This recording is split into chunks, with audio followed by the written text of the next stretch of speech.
विश्वास के अनुरूप हम दिन रात आपके लिए काम करेंगे।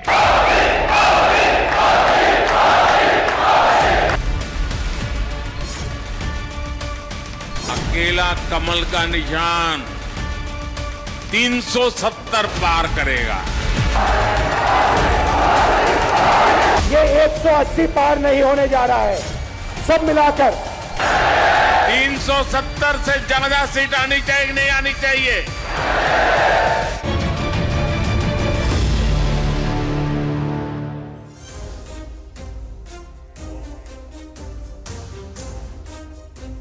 नमस्कार, स्वागत है आपका हमारे इस ओपिनियन पोल में। सुपर एक्सक्लूसिव ओपिनियन पोल में काउंटडाउन शुरू हो चुका है। 19 अप्रैल को देश लोकसभा चुनाव के पहले चरण में वोट शक्ति का साक्षी बनेगा, यानी वो वक्त जब पहला वोट डाला जाएगा। लेकिन उससे पहले हम लेकर हाजिर हैं टीवी 9 भारतवर्ष पर सबसे विश्वसनीय और फाइनल ओपिनियन पोल। इतना बड़ा सैंपल साइज, इतने सारे सवाल जवाब, हर तरह के वोटर से बात, सचमुच रिकॉर्ड बनने जा रहा है। और आज ये जो आपके सामने डेटा आ रहा है, एक एक तस्वीर खुलकर सामने आने वाली है। सुमेरा जी हाँ, लेकिन आपको बता दें कि हमारा जो ये ओपिनियन पोल है वो पीपल्स इनसाइट, पोलस्टैट और टीवी 9 के फाइनल ओपिनियन पोल में हम आपको दिखाने जा रहे हैं वो सीट जहां हार जीत का अंतर बेहद कम है। यानी हमारे इस शो में हम आपको ये दिखाएंगे 5% वोट मार्जिन वाली ऐसी सीट जहां कांटे की टक्कर है और कहीं पर भी जो स्थिति है वो बदल सकती है।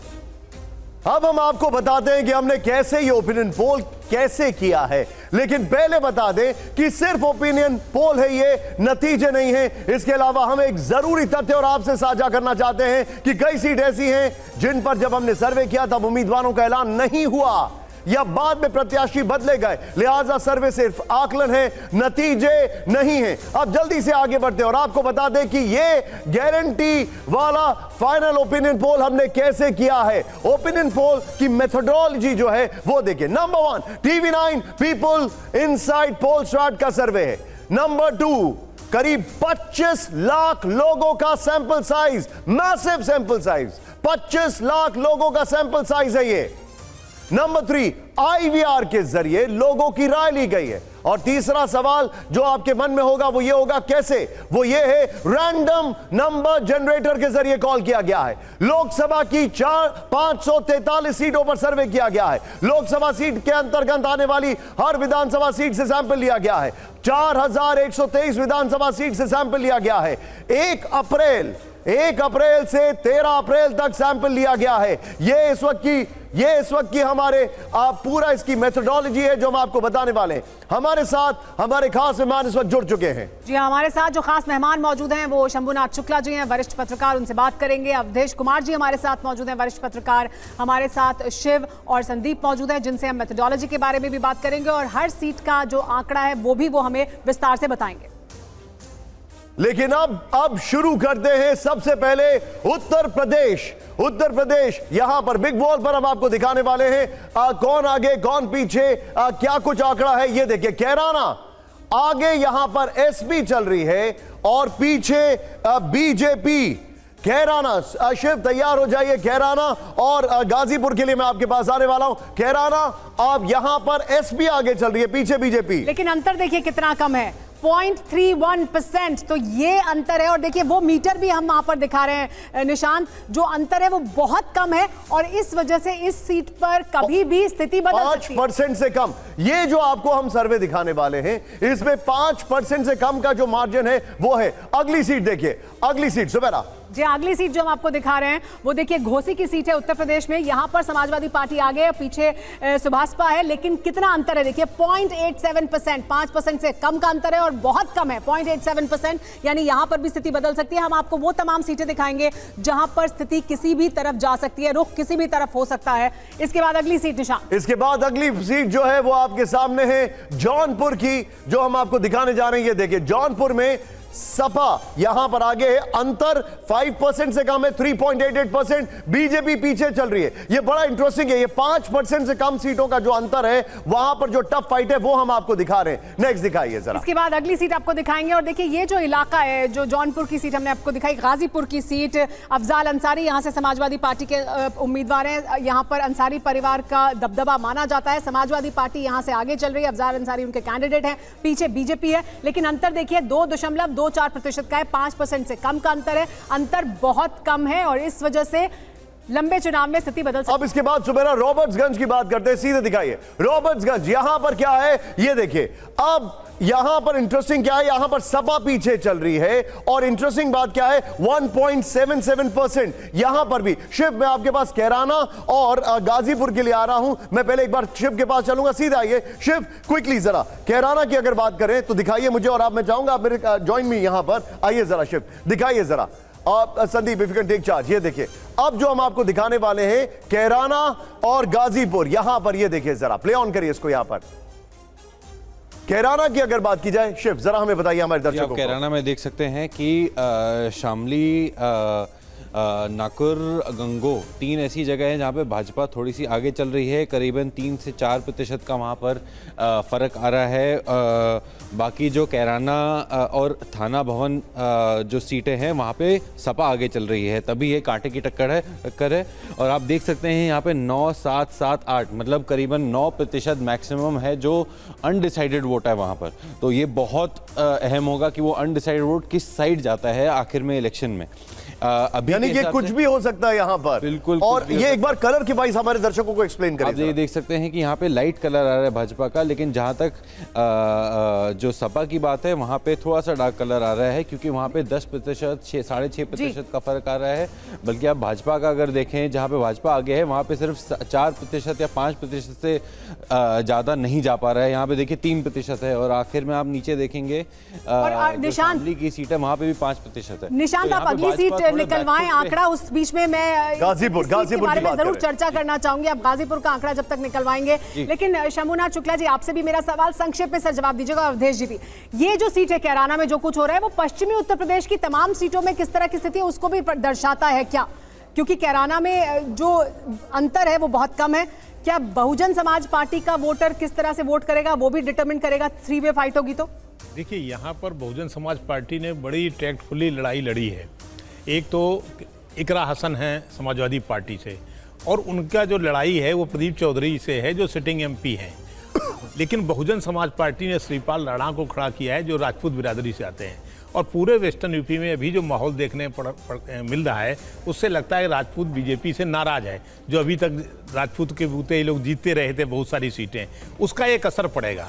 ये ना सिर्फ यहाँ दिखाई पड़ रहा है, इससे ज़्यादा दिखाई पड़ रहा है सहारनपुर में। तो वेस्टर्न यूपी की जो सीटें, वेस्टर्न यूपी की ये जो सीटें हैं वहाँ पर ये फैक्टर राजपूत फैक्टर काम करेगा। परसों चुनाव, अवधेश जी आपके मुताबिक परसों चुनाव यहाँ पर है, क्या राजपूत फैक्टर काम करेगा? बहुजन समाज पार्टी कितना यहाँ पर अगर 3 वे फाइट होती है तो किस तरह की स्थिति है? देखिए, राजपूतों की जिस ढंग से रैली हो रही है एंटी बीजेपी, वो भाजपा के लिए चिंता का विषय होना चाहिए। सहारनपुर में बता रहे हैं कि 50,000 से ज्यादा संख्या हुई है। आज मेरठ में रैली हो रही है। तो यह है, पिछली बार भी बीजेपी 75,000 से जीती थी। इस क्षेत्र में करीब 5.5 लाख मुस्लिम वोटर हैं, 2.5 लाख के करीब आपको दलित हैं और 2.5 लाख जाट हैं। तो ये एक दलित और जाट मिला करके अगर राजपूत वोट अगर बसपा के पक्ष में चला जाता है, जैसा से ये बता रहे हैं अभी हमारे शंभुनाथ जी, तो फिर तब भी बीजेपी के जीतने की संभावना होगी, क्योंकि वन साइडेड और सपा के पक्ष में। अवधेश जी जरा आप गाजीपुर की बात करते हैं। आइए जरा शिव गाजीपुर को एक्सप्लेन करिए हमारे दर्शकों को। यहाँ पे भी बहुत कम मार्जिन दिखाई दे रहा है यहाँ पर। ये देखिए नीचे, देख सकते हैं यहाँ पे 3 असेंबली सेगमेंट्स हैं जहाँ पे भाजपा आगे है, और यहाँ पे भी 2 असेंबली सेगमेंट्स हैं जहाँ पर कलर वाइज जरा बताइए हम लोगों को। यहाँ पे आप देख सकते हैं कि जखानिया में 0.79% से भाजपा आगे चल रही है बस। और आप यहाँ पे देखें तब भी कंफर्टेबल चल रही है, 5% से ऊपर है, 6% के करीब यहाँ पे बढ़त मिल रही है भाजपा को हमारी तरफ से। वहाँ पे आगे है जो सैदपुर और जहांगीरपुर जगह है, वहां पर सपा आगे चल रही है और बहुत भारी मार्जिन से आगे। अच्छा, लेकिन मैं ये जो देख रहा हूं वो ये देख रहा हूं कि जहां पर सपा आगे चल रही है वहां पर मार्जिन ज्यादा है, जहां पर बीजेपी आगे चल रही है वहां पे बहुत कम मार्जिन है। तो ये आप समझ सकते हैं बैस्टियंस भी हैं सपा के। इसमें जो अनडिसाइडेड वोटर्स हैं वो काफी मायने कर रखेंगे यहाँ पर, जो आपने जो अनडिसाइडेड वोटर्स के बारे में बताया था थोड़ी देर पहले। जी बिल्कुल, अनडिसाइडेड वोटर्स काफी यहाँ पे डिसाइड करेंगे हर सीट पे जहाँ पे मार्जिन ज्यादा है, टेंटेटिव वहां पे जनरली अनडिसाइडेड वोटर ही ज्यादा है। Okay, understood. सुमेरा, अब बात करते हैं पश्चिम बंगाल की। आइए सीधे चलते हैं पश्चिम बंगाल का क्या हाल। पश्चिम बंगाल में वो कौन सी सीटें हैं जहां पर अंतर बहुत कम है और स्थिति बदल सकती है? देखिए, बर्धमान दुर्गापुर की बात करें अगर, तो यहां पर क्या स्थिति आई है वो दिखा देते हैं। देखिए, बर्धमान दुर्गापुर में बीजेपी आगे चल रही है और पीछे है टीएमसी, और अंतर देखिए 3.24% का, यानी 5% से कम का अंतर है बर्धमान दुर्गापुर पश्चिम बंगाल में। इसके बाद जो अगली सीट है वो हम आपको दिखाने वाले हैं, जरा प्ले ऑन करिए। वो है, ये देखिए, कांथी की अगर बात की जाए पश्चिम बंगाल, यहां पर 3.68% बीजेपी आगे है, और ये सारी वो सीट्स है जहां पर 5% से कम है। शुभेंदु अधिकारी के भाई यहां से खड़े हुए हैं और 3.68%। अगली सीट प्ले ऑन करिए जरा। पश्चिम बंगाल की बात हम आपको दिखा रहे हैं, बहरामपुर की सीट है। यहां पर यूसुफ पठान है और सामने उनके अधीर रंजन चौधरी है। तो अधीर रंजन चौधरी आगे जरूर है, लेकिन अंतर उनके और यूसुफ पठान के बीच में 4.12% का, यानी 5% से कम का अंतर है इस सीट पर। बहरामपुर के बाद अगली सीट की बात करेंगे हम, तमिलनाडु की सीट है अगली सीट। जी हाँ निशांत, बताएं तमिलनाडु की कौन सी सीट है? तमिलनाडु की जो अगली सीट आपके सामने आ रही है, नीलगिरी, यहां पर डीएमके आगे है, बीजेपी पीछे है, लेकिन ये बड़ा इंटरेस्टिंग है 3.87%, क्योंकि तमिलनाडु में यह कहा जा रहा है कि वोट शेयर इस बार बीजेपी का बढ़ने वाला है थैंक्स टू अन्नामलाई। ऐसे संकेत हैं, हम इसको कंफर्म नहीं कर सकते जब तक रिजल्ट नहीं आता है, लेकिन ऐसे संकेत हैं। निशांत, कोयंबटूर और कन्याकुमारी के बाद एक ये सीट भी है जहां पर अंतर कम है, यहां पर बीजेपी कुछ उलटफेर कर सकती है, हो सकता है। अब अगली सीट प्ले ऑन करिए जरा। जी हाँ, अगली सीट बिहार से है। बिहार की जो अगली सीट हम आपको दिखा रहे हैं वो गया की सीट है। देखिए, यहाँ पर जो हम हैं वो आगे है और बिहार में आरजेडी इस सीट से पीछे है, लेकिन अंतर जो है वो देखिए 2% का ही है, तो अंतर बहुत कम है हम और आरजेडी के बीच में। काराकाट आप जरा दिखाइए। काराकाट की अगर बात की जाए तो यहां पे सीपीआई-एमएल पीछे चल रही है, आरएलएम आगे चल रही है। उपेंद्र कुशवाहा की हम यहां पर बात कर रहे हैं, और यहां पर 2.44%, बहुत कम मार्जिन, 5% से कम है, 2.44%। नेक्स्ट दिखाइए जरा। जी हाँ, काराकाट के बाद कटिहार की बात करते हैं। देखिए, कांग्रेस पार्टी यहां से आगे चल रही है। यही एक सीट है जो कांग्रेस पार्टी का गढ़ भी माना जाता है ये, और यही एक सीट कांग्रेस पार्टी जीतती भी दिखाई दे रही है हमारे ओपिनियन पोल में। देखिए, लेकिन अंतर देखिए कितना है, 2.66% का, यानी ये सीट भी कांटे की टक्कर है जेडीयू और कांग्रेस पार्टी के बीच में। कटिहार की सीट, एक सीट जो जीतते हैं उसमें भी। अब सुमेरा जरा गया की बात करते हैं, मेरे साथ शिव यहां पर मौजूद है। शिव, जरा गया की अगर बात की जाए तो बताइए यहां पर आप किस तरीके से इसको आकलन कर रहे हैं आप? जी, गया में आप देख सकते हैं यहाँ पे एचएम जो है वो 6 में से 4 असेंबली सेगमेंट्स में आगे चल रही है। बाराचाटी और बोधगया में जो है आरजेडी आगे चल रही है और वहाँ पे बहुत कंफर्टेबली आगे चल रही है। 4% और कम से कम 7% का गैप आप देख सकते हैं यहाँ पर। जो यहाँ पे अनडिसाइडेड वोट है वो आप देख सकते हैं 10% से ऊपर है सारी असेंबली सेगमेंट्स में। तो यहाँ पे अभी भी मन बना रहे हैं हमारे वोटर्स, और यही इशारा कर रहे हैं हमारे सर्वे में कि अभी ये सीट में कुछ भी हो सकता है। आप देख सकते हैं एचएम की जो परसेंटेज है वो भी काफ़ी ज़्यादा है जहाँ पे वो जीत रहे हैं। तो आखिरकार इसमें सिर्फ अनडिसाइडेड वोट होगा जो आखिर में डिसाइड करेगा कि ये सीट किसके पास जाती है, ये सीट किसके पास जाती है। लेकिन यहां पर एक फैक्टर मैं और देख रहा हूं जो आपने यहां पर दिखाया है। अगेन जो मार्जिन है उससे कहीं गुना ज्यादा नंबर्स हैं अनडिसाइडेड का। जी बिल्कुल। और ये अनडिसाइडेड को लेकर आप लोगों ने जब बातचीत की, उनके मन में क्या, मतलब व्हाट वाज दैट थिंग? एक तो अनडिसाइडेड वोटर्स में ये भी हो सकता है कि उनके मन में हो कि कोई इंडिपेंडेंट हो, या उनके मन में कंफ्यूजन हो कि अभी एचएम से कौन खड़ा है, या उनके मन में कंफ्यूजन हो कि एचएम या आरजेडी में अभी वो किसको वोट करे। ये तीनों फैक्टर्स हो सकते हैं। इसमें कोई पर्टिकुलर फैक्टर नहीं है कि उनको ये नहीं पता कि दोनों कैंडिडेट में किसमें, इसमें कोई और भी कारण हो सकते हैं कि उनको अभी नहीं पता कि वो किस तरफ जाना चाहते हैं। अवधेश जी, गया की अगर बात की जाए, इस पूरे मामले में कई सारे स्टेटमेंट्स आ रहे हैं। उनकी तरफ से स्टेटमेंट आ रहा है कि प्रधानमंत्री की खाली यहां पर रैली करने से कुछ जीतने होने वाला नहीं है। जातीय फैक्टर गया में बहुत बड़ा होता है। देखिए, लालू प्रसाद यादव ने बिहार में इस बार तो कुशवाहा को और महादलित को टिकट दिया है। अब उसने पासवान सर्वजीत को टिकट दिया है, और ये भी महादलित है और सर्वजीत के पिता वहां सांसद रहे हैं, तो उसके प्रति एक सिंपैथी है। इस समय मोदी जी की कल रैली हुई है और 10:30 की सुबह की रैली थी।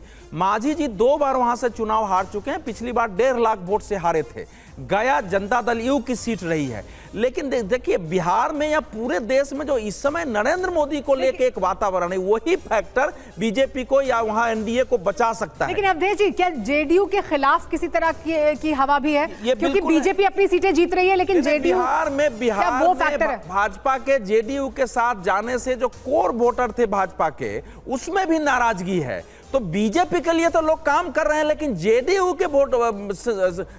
के उम्मीदवारों के लिए और दूसरे उम्मीदवारों के लिए, जैसे कि सबसे समस्या पैदा हो गई है, चिराग पासवान ने जैसे अपने बहनोई की और 26 साल की लड़की को दे दिया है, तो बीजेपी कह रही है कि भाई इनके लिए हम क्यों काम करेंगे। तो ये समस्या वहां एनडीए में है। लेकिन कुल मिला के गया में जो ये अयोध्या आ गए थे, पहले राम के खिलाफ थे, अयोध्या आके इन्होंने दर्शन किया है, मांझी जी ने वहां सबकी मीटिंग की है, बैठाई है, तो इनकी स्थिति पहले से बेहतर हुई है। पहले इनकी स्थिति ज्यादा खराब थी और कल मोदी जी की रैली से संभव है थोड़ा सुधार हुआ और जीत भी सकते हैं। जी हाँ, अब बात करते हैं राजस्थान का ओपिनियन पोल, और वहां पर भी जो मार्जिन्स हैं वो सारी चीजें हम आपको दिखाने वाले। राजस्थान में ऐसी खबरें हैं कि लास्ट मोमेंट पर अभी पिछले कुछ समय में चीजें थोड़ी सी चेंज हो रही हैं, ऐसी खबरें। लेकिन यहां पर बीजेपी 4% से पीछे चल रही है। नागौर की अगर बात की जाए, नागौर बीजेपी 4.02% से पीछे चल रही है। Next seat Sumera. नागौर के बाद हम जयपुर ग्रामीण की बात करेंगे। नागौर में आरएलटीपी आगे चल रही है, लेकिन अंतर कम है। जयपुर ग्रामीण में बीजेपी आगे है,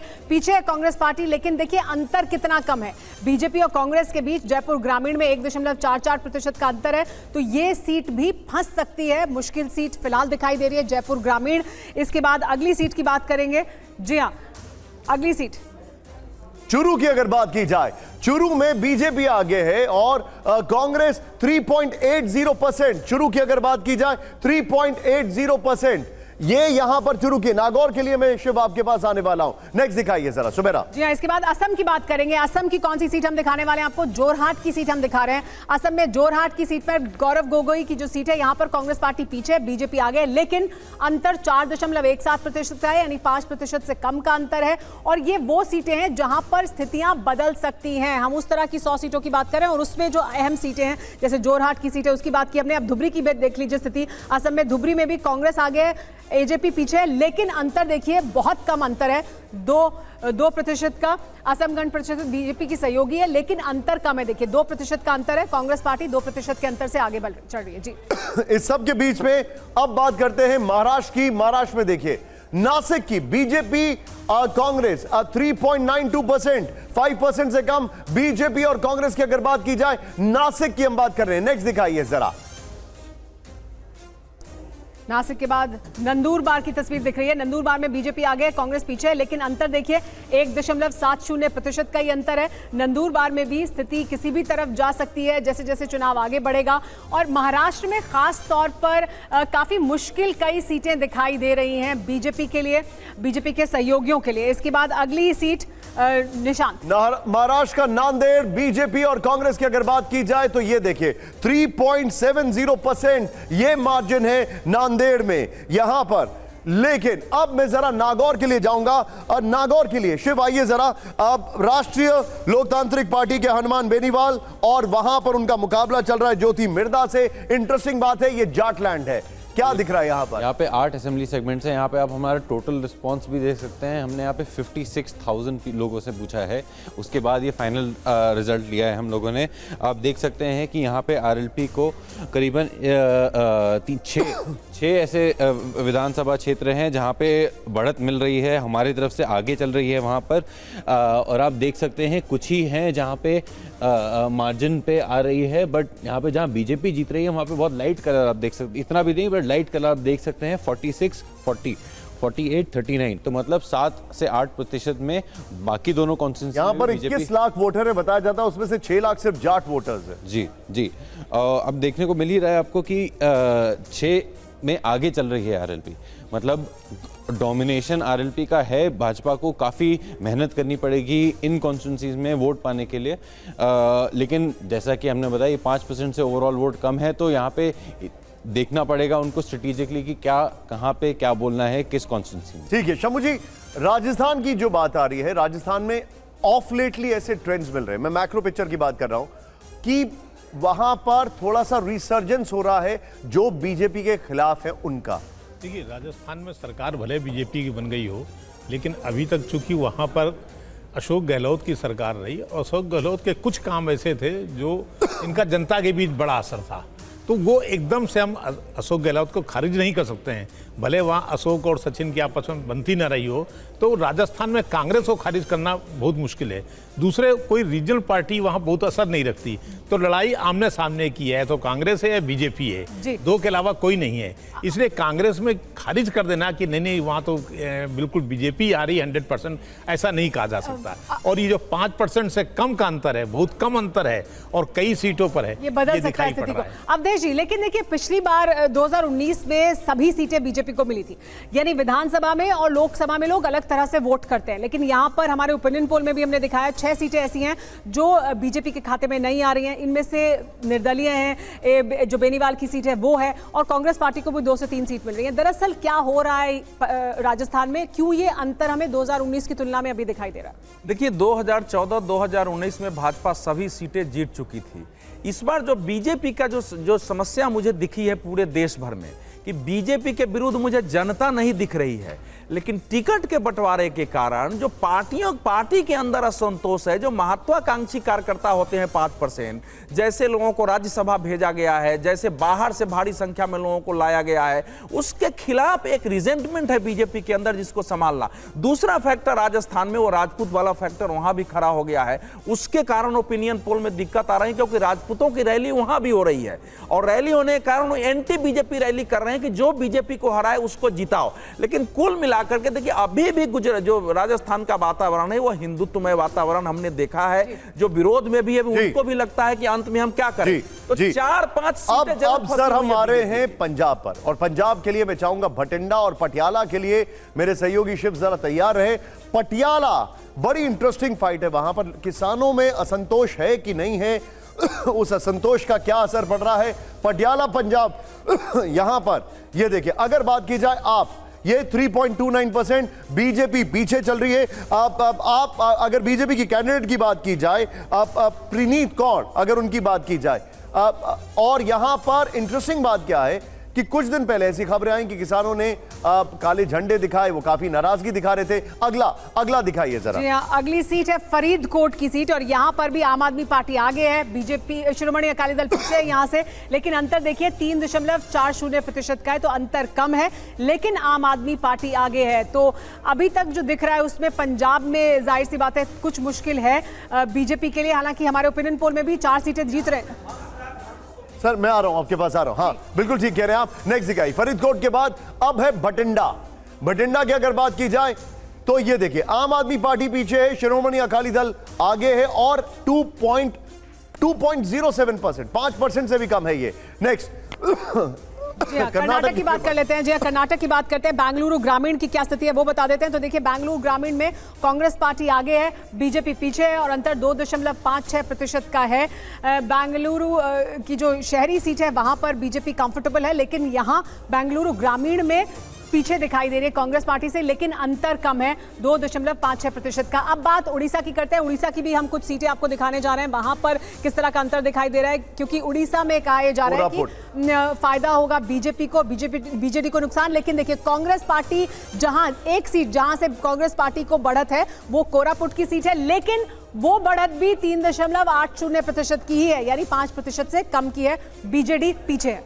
ठीक है, अब हम अपने दर्शकों को बता दें कि अगर ये आप अंडर 5% वाली जो सीट से अगर ये हिल गई तो टोटल किसको कितना जाएगा ये हम आपको थोड़ी देर में बताने वाले हैं। लेकिन कालाहांडी ओडिशा, बीजेपी आगे, बीजेडी पीछे, अगेन 2.20%, यहां पर ये मार्जिन दिखाई दे रहा है। लेकिन इन सब के बीच में एक और सीट सुंदरगढ़ ओडिशा, बीजेडी आगे है, 3.12%, बीजेपी पीछे चल रही है।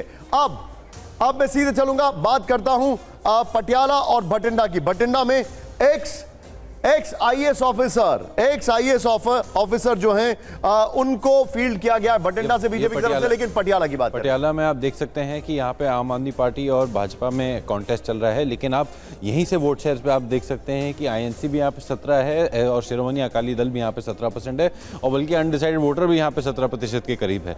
तो ये जो कॉन्टेस्ट है ये 4 वे की जगह 5 वे चल रहा है, क्योंकि अनडिसाइडेड वोटर भी यहाँ पे बहुत भारी पड़ेगा। यहाँ पे आप देख सकते हैं कुल मिला के 9 असेंबली सेगमेंट्स हैं, उसमें 3 भाजपा आगे है, बाकी आम आदमी पार्टी आगे। लेकिन और अनडिसाइडेड में आप देख लीजिए कि काफ़ी ज़्यादा प्रतिशत जा रहा है। और इसमें भी आप देखें जो आपका 4 वे कॉन्टेस्ट है, तो कहीं कहीं क्या हो रहा है कि आम आदमी पार्टी और भाजपा लड़ रही है कुछ असेंबली सेगमेंट्स में, कहीं कहीं आम आदमी पार्टी और शिरोमणि अकाली दल लड़ रही है किसी में। तो ये जो 4 वे कॉन्टेस्ट है ये किसी ना किसी की गणित बिगाड़ रहा है। देखिए ये एक बार दिखाना चाहिए। शिव एक बार आइए इसको जरा एक्सप्लेन करिए। आप अगर यहां की बात की जाए पटियाला की, पटियाला में ये देखिए 5 वे कॉन्टेस्ट आपको दिखाई दे रहा है, और ये बड़ा इंटरेस्टिंग है। जरा इसको देखिए। बिल्कुल देखिए, वही मैं कह रहा हूं आपको, कहीं कहीं कुछ असेंबली सेगमेंट्स में जो अर्बन सेंटर्स हैं वहां पे शिरोमणि अकाली दल नहीं है, लेकिन जो रूरल सेगमेंट्स हैं वहां पे शिरोमणि अकाली दल है, तो वो आपसे लड़ रही है। लेकिन वहीं पे जो बीजेपी है सेकंड पोजीशन पे, वो आम आदमी पार्टी से अर्बन सेंटर्स में। अच्छा, मैं भटिंडा पे आने वाला हूं क्योंकि वहां पे एक्स आईएएस ऑफिसर को फील्ड किया गया है। सर 118 सीट, 5% से कम का मार्जिन। मैं वो डेटा जरूर दिखाऊंगा, अभी आपका ही डेटा है, लेकिन क्या बहुत बड़ा उलटफेर हो सकता है? बिल्कुल हो सकता है जी, इलेक्शन इसी का नाम है। तो अभी 7 फेज का इलेक्शन है, 5% की सीटें बहुत ज़्यादा उलटफेर कर सकती हैं, बहुत ज्यादा। आप दिखाएंगे, अभी पता लगेगा। ठीक है, ये इनके चेहरे की मुस्कुराहट बहुत कुछ बता रही है। लेकिन भटिंडा की बात करें शिवाई, जरा दिखाइए भटिंडा। वहां पर एक्स आईएएस ऑफिसर उनको फील्ड किया गया है बीजेपी की तरफ से, और परमपाल कौर ये सिद्धू उनको फील्ड किया गया। ये देखिए अब जरा भटिंडा में क्या मामला है। भटिंडा में शिव, जो मुझे फर्स्ट इंस्टेंस जो मैं यहां पर देख रहा हूं वो ये है कि यहां पर बावजूद इसके कि आप क्रूज कर रही है बीजेपी और शिरोमणि अकाली दल, ये दोनों अगर मिल जाए तो ये आपको चैलेंज कर सकते हैं। बिल्कुल पंजाब में बिल्कुल यहाँ पे शिरोमणि अकाली दल हमारी तरफ से आगे चल रही है। लेकिन आप सही कह रहे हैं कि अगर बीजेपी और शिरोमणि अकाली दल साथ होते तो ये इलेक्शन कुछ और ही होता। नहीं, लेकिन मैंने देखा है कि पंजाब में और हरियाणा में स्ट्रैटेजिक वोटिंग होती है लास्ट मोमेंट पे। नहीं हो सकती है, बिल्कुल हो सकती है, लेकिन अभी के हिसाब से जो हमारा सैंपल बता रहा है उसमें शिरोमणि अकाली दल भी आगे, क्योंकि वो इस बार कंटेंडर है। इस बार ना अलायंस ना होने की वजह से जो उनके लॉयल वोटर्स रहेंगे वो अभी भी वहीं रहेंगे, तो एक कोर वोट जो है वो वहीं रहना चाहिए। इसी वजह से पंजाब इतना कॉम्प्लिकेटेड है कि हर असेंबली सेगमेंट में कोई एक दूसरे से, मतलब कोई जैसे टॉप 2 नहीं है कि वो आपस में सब असेंबली सेगमेंट्स में लड़ रहे हैं जो बाकी स्टेट्स में। क्या मैं ये कह सकता हूँ वोटर कंफ्यूज है, थोड़ा सा कंफ्यूज है, वो आप देख सकते हैं यहाँ पे अनडिसाइडेड। यहाँ और ये ओवरऑल पंजाब की पिक्चर है। बिल्कुल ठीक है, सुमेरा बैक टू यू। जी हाँ, अवधेश जी, जो हम पंजाब की ओवरऑल बात कर रहे हैं, अगर पूरी तस्वीर की बात करें तो जो अनडिसाइडेड वोटर है वो बड़ी तादाद में दिखाई दे रहा है और एक तरह की कोई वेव नहीं दिखाई दे रही है, तो लोग कंफ्यूज दिखाई दे रहे हैं। ऐसी स्थिति में ये किसको फायदा पहुंचा सकता है? देखिए, अगर सरकार का विरोध होता है तो उसके वोटर अनडिसाइडेड नहीं होते हैं सामान्यतः। आपको सरकार के समर्थन करने वाले ही मैक्सिमम वोटर अनडिसाइडेड होते हैं। तो ये अगर अनडिसाइडेड जो वोटर है उसमें बहुत मार्जिन आज तक के चुनाव में कभी विरोधियों के पक्ष में गया है, इसलिए ज्यादातर सत्ता के पक्ष के ही लोग अनडिसाइडेड होते हैं, कई कारणों से असंतुष्ट होते हैं।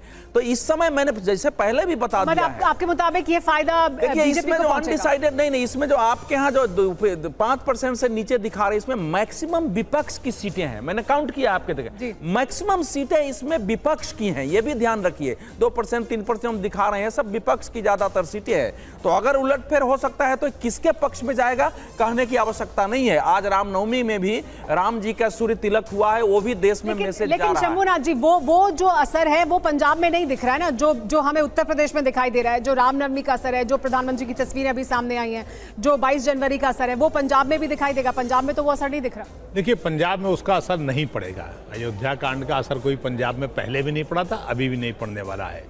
और ये जो जैसे अब वहाँ पे परमपाल को जिस तरह टिकट दिया आईएएस से इस्तीफा दिलवा करके, इससे लगता है कि बीजेपी के वहाँ कैंडिडेट्स ही नहीं हैं, या बीजेपी अपनी पार्टी के लोगों को नहीं खड़े करना चाहती और ऊपर से थोपना चाहती है।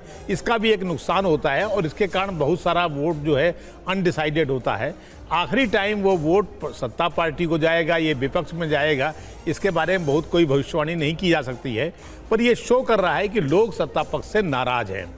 आप पार्टी वहां कितना कर पा रही, आप पार्टी का ही बहुत असर नहीं दिखाई पड़ रहा है, उनकी बजाय कांग्रेस कहीं कहीं ठीक कर सकती है। हालांकि आप कांग्रेस का उनसे पैक्ट भी है, लेकिन जो भी कांग्रेस के लोग पंजाब में नहीं है। जी निशांत, अगली सीट की बात करेंगे। और अब बात करते हैं, हम अपने दर्शकों को दिखा रहे हैं झारखंड का ओपिनियन पोल। जरा सीधे देखिए कौन आगे कौन पीछे, ये देखिए, और जो मार्जिन है वो कितना कम है। जेएमएम राजमहल अगर बात की जाए तो यहां पर बीजेपी पीछे है 2.39%। जेएमएम यहां पर आगे चल रही है। नेक्स्ट दिखाइए, चेंज करिए। जी हाँ, अब हरियाणा की बात करते हैं। यही एक सीट है हरियाणा में जो कांग्रेस पार्टी जीतती हुई दिखाई दे रही है हमारे ओपिनियन पोल के मुताबिक भी, लेकिन यहां पर भी अंतर देखिए 1.24% का ही है। बीजेपी हालांकि यहां पीछे है, लेकिन अंतर बहुत कम है। और इन्हीं सीटों की हम बात कर रहे हैं कि स्थिति किसी भी तरफ जा सकती है। रोहतक के बाद अगली सीट की हम बात करेंगे, दिल्ली की ये सीट है। जी हाँ, यहां पर भी यही एक सीट है। जी निशांत बताएं। पूर्वी दिल्ली में बता देती हूँ, आगे चल रही है आम आदमी पार्टी, पीछे बीजेपी और अंतर 2.48% का है। तो पूर्वी दिल्ली की 7 सीटों में से यही एक सीट है। रोहतक और पूर्वी दिल्ली, ये मैं आपसे आंकड़ा पूछना चाहूंगा, लेकिन एक सीट आप जब तक बताइए तब तक मैं रोहतक और पूर्वी दिल्ली के लिए वहां पर जाता हूं। प्लीज सुमेरा। मैं इसकी बात कर रही हूँ। राजमपेट की आंध्र प्रदेश की सीट, यहां पर बीजेपी आगे है और पीछे है वाईएसआरसीपी। अंतर 5% से कम का है, 4.84% का अंतर है। राजमपेट से बीजेपी आगे जरूर है, लेकिन वाईआरसीपी बहुत कम अंतर से पीछे है। तो यहां पर भी आंध्र में भी क्योंकि बीजेपी को फायदा हो रहा है पिछली बार की तुलना में, लेकिन बहुत कम अंतर वाली सीटें भी कई हैं। जी हाँ निशांत बताएं। अब सीधे रोहतक की अगर बात की जाए, शिव, आप देख सकते हैं यहाँ पे 9 असेंबली सेगमेंट्स हैं। यहाँ पे हम लोग का जो सैंपल साइज है करीबन 23,000 है और 23,000, हाँ। और आप देख सकते हैं कि यहाँ पे 9 असेंबली सेगमेंट्स में 5 ऐसे असेंबली सेगमेंट्स हैं जहाँ पे कांग्रेस आगे हमारे सर्वे के हिसाब से चल रही है। और वो है मेहाम, गाड़ी, सिंपला, कलोई और बादली, झज्जर, बेरी। तो ये आप देख सकते हैं कि इनमें बादली और झज्जर में बहुत कम वोट का गैप है, और यहाँ पे भी मेहा में भी कम है। तो मतलब आप देख सकते हैं कि ये भी आखिर तक जाएगी सीट, और कांग्रेस को यहाँ पे बहुत अच्छे से लड़ाई देनी होगी। दीपेंद्र हुड्डा कह रहे हैं कि यहीं से वापसी होगी कांग्रेस की हरियाणा में। मतलब आप देख सकते हैं कि ये भी आखिर तक जाएगी सीट, और कांग्रेस को यहाँ पे बहुत अच्छे से लड़ाई देनी होगी। दीपेंद्र हुड्डा कह रहे हैं कि यहीं से वापसी होगी कांग्रेस की हरियाणा में अभी, लेकिन इसको देखकर तो नहीं लग रहा है। नहीं, अब देख सकते हैं कि जहां तक असेंबली सेगमेंट्स का सवाल है वहां पे कांग्रेस आगे चल रही है। बीजेपी को जहां पे वोट मिल रहा है वहां पे भारी वोट जरूर मिल रहे हैं, लेकिन जो एक रोहतक की पूरी कॉन्स्टिट्यूंसी उसमें ज़्यादातर जो असेंबली सेगमेंट्स है उसमें कांग्रेस को प्रेफर कर रहे हैं लोग। तो और जहां पे बीजेपी है वहां पे भी आप देख सकते हैं कि लाइट कलर चल रहा है, मतलब वहां पे ज़्यादा मार्जिन से आगे नहीं है भाजपा। अब देखिए पूर्वी दिल्ली की अगर बात की जाए, ये बहुत इंटरेस्टिंग है। हम सब जानते हैं पूर्वी दिल्ली हमारे लिए क्यों इंटरेस्टिंग है। हमारे साथ कैंडिडेट्स भी आ चुके हैं, नए कैंडिडेट्स भी अनाउंस हो चुके हैं। जरा बताइए पूर्वी दिल्ली का क्या हाल है। जी 2 मिनट देंगे, हमारे सिस्टम में थोड़ा सा टाइम। शो कोई बात नहीं। पूर्वी दिल्ली की हम बात कर रहे हैं, ये देखिए अब जो सामने चीजें आ रही हैं, लेकिन पूर्वी दिल्ली में हमारे जितने भी दर्शक हैं मैं आपको बताना चाहूंगा, हमारे साथ मनोज जी यहां पर आ चुके हैं। कन्हैया कुमार का नाम का अनाउंसमेंट हो चुका है। जब उनसे पहला सवाल पूछा कि आप जानते हैं कन्हैया कुमार को, तो उन्होंने कहा कौन कन्हैया कुमार, फिर उन्होंने बताया, फिर बाद में अब देखिए किस तरीके से हो रहा है। अब जरा हम पूर्वी दिल्ली की तरफ आ रहे हैं, लेकिन उससे पहले एक क्विक रिएक्शन में लेना चाहूंगा। शंभू जी, ओवरऑल अगर पिक्चर की बात की जाए, हम रोहतक अभी दिखा रहे थे, हरियाणा में कांग्रेस का रिसर्जेंस हो रहा है, ऐसा तो कुछ नहीं दिखाई दे रहा है। क्या आपको लग रहा है ऐसा? नहीं, ऐसा तो कुछ नहीं दिख रहा, क्योंकि अगर रोहतक का यही स्थिति होती तो रोहतक में पिछली बार हुड्डा हार क्यों गए थे, रणदीप हुड्डा हार गए थे, ऐसा क्यों हुआ? जो उनके बेटे थे, क्या मैं नाम मिस कर रहा हूँ, देवेंद्र हुड्डा हार गए थे। तो ऐसा हुआ है। इससे दिखाई पड़ता है कि हरियाणा में कोई कांग्रेस फिर लौट रही हो, ये थोड़ा मुश्किल है। और फिर एक सीट पर तो मनोहर लाल खट्टर खुद लड़ रहे हैं करनाल से। जी, लेकिन सर अब यहां पर अगर बात की जाए, ये रिसर्जेंस है, लेकिन वो जीतने वाला रिसर्जेंस नहीं। ठीक है, अब देखिए एक मिनट, पूर्वी दिल्ली ये क्या दिखाई दे रहा है? जी पूर्वी दिल्ली में आपने देखा यहाँ पे सबसे पहले रिस्पांस देखिए करीबन 29,000 हैं। यहाँ पे 10 असेंबली सेगमेंट्स हैं, इसमें से 10 में से करीबन, एक मिनट नीचे करेंगे थोड़ा सा मेरे लिए, हाँ ये देखिए, हाँ 5 असेंबली सेगमेंट भाजपा को जाते हुए और 5 असेंबली सेगमेंट्स जो हैं वो आम आदमी पार्टी को जाते हैं। क्या ये चिंता का विषय नहीं है भाजपा के लिए, ये जो आपके ये वाले जो फिगर्स सामने आ रहे हैं, बिल्कुल है, लेकिन आप ये भी देखिए यहाँ पे भी 10% वोट है जो अनडिसाइडेड है। दिल्ली में भी अनडिसाइडेड है दिल्ली लोग? में भी अनडिसाइडेड हैं लोग, और ये आप कह सकते हैं कि अभी जो भी डेवलपमेंट्स हुई हैं उसमें में भी लोग सोच रहे हैं फिर से, लेकिन हमारे पिछले पोल में भी ऐसी यही सीट थी जो आम आदमी पार्टी को जा रही। ठीक है सुमेरा, बैक टू यू। जी हाँ, लेकिन अब हम वो तस्वीर दिखाने वाले हैं जो इन 5% जो अंतर है, मार्जिन वाली जो कुल सीटें हैं, वो किस तरफ जाएं तो क्या स्थिति हो सकती है, किस तरह की स्थिति बन सकती है। तो हम आपको दिखाने वाले हैं 5% के मार्जिन वाली कुल सीटों पर अगर वोट एक तरफ या दूसरी तरफ जाता है तो किस तरह की स्थिति बनकर उभरती है। तो सबसे पहले तो हमारे ओपिनियन पोल का नतीजा हम आपको दिखाने वाले हैं। हमारा जो ओपिनियन पोल है उसका नतीजा दिखाता है ये कि एनडीए को 362 सीटें मिल रही हैं, इंडिया को 149 सीट मिल रही है और अन्य के खाते में 32 ये 5% से पहले का है। ये 5% से पहले का है, 5% के अंतर के साथ। लेकिन अब देखिए ये है स्थिति, अगर हम आगे चल रहे उम्मीदवारों का, यानी किसी भी पार्टी से जो उम्मीदवार आगे चल रहा है, यानी किसी भी पार्टी से, चाहे बीजेपी से जीत रहा है या इंडिया से जीत रहा है, अगर उसके उसके वोट से हम 5% वोट को दूसरे स्थान वाले उम्मीदवार को मिल जाए, यानी ये यहां आ जाए जीतने वाले उम्मीदवार से, जो उसके पीछे सेकंड नंबर पर उम्मीदवार है उसके पास आता है, तो स्थिति क्या बनती है एनडीए को। ये सुमेरा 376 हो गया 362 से जी, और इंडिया को 131 मिल गए और 149 से, और ये 32 से हो गया 36। और ये क्या स्थिति है तब, जबकि हर जीतने वाले उम्मीदवार को, चाहे वो किसी भी पार्टी से जीत रहा हो, उसको हम 5% हम उससे वोट लेकर जो सेकंड स्थान पर है उसको देते हैं। अब दूसरी स्थिति देखिए, ये वर्स्ट केस सिनेरियो है एनडीए के लिए। ये वर्स्ट केस सिनेरियो किस तरह से है कि अगर हम एनडीए के आगे चल रहे उम्मीदवारों को 5% वोट दूसरे स्थान वाले उम्मीदवारों को दे देते हैं, यानी एनडीए के हम 5% वोट अगर कम करते हैं और जो भी दूसरे स्थान पर उम्मीदवार है उसे ये वोट देते हैं, तो ये वर्स्ट केस सिनेरियो है एनडीए के लिए। 320, इंडिया के लिए 181 और अन्य के खाते में 42 सीट जाती है। यहां पर वर्स्ट केस सिनेरियो। ये अब देखिए यहां पर जो इंटरेस्टिंग बात है, अगर वो 5% एनडीए से अलग हटता है, 5% सीटों पर, जिन सीटों पर मार्जिन है वो एनडीए से अलग हट के इंडिया की तरफ जाता है, तो इंडिया अलायंस जो है 149 से 181 हो जाता है,